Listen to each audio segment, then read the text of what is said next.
The sun was just peeking over the mango groves of Padmapur, painting the sky in lovely shades of orange and pink. It was a beautiful Friday morning, just like any other.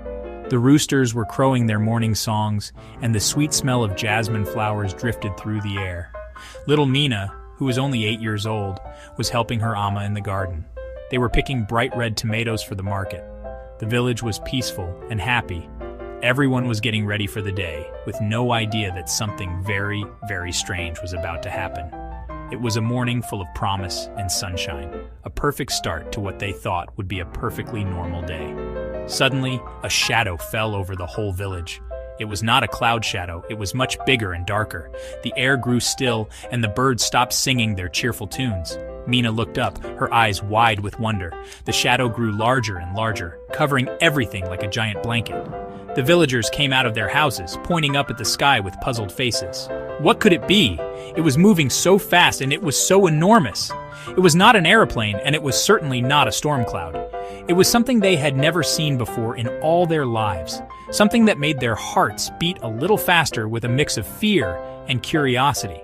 With a mighty whoosh that rustled every leaf on every tree, the thing landed right in the middle of the village square.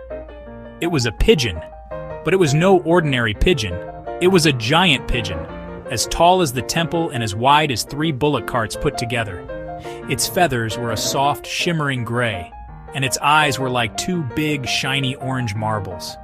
It blinked slowly, looking down at the tiny people below. The villagers gasped and screamed. They had never seen such a creature. It was magnificent and terrifying all at once. The giant bird ruffled its feathers, and a gust of wind knocked over a fruit seller's cart, sending mangoes and bananas rolling everywhere.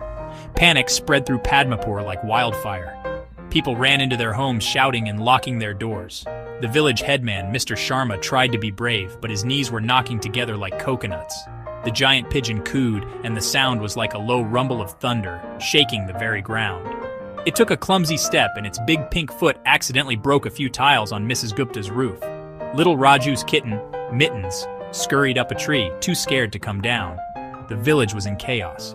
The giant bird wasn't trying to be mean, it just seemed lost and confused, but its size was causing a whole lot of trouble for the tiny village of Padmapur.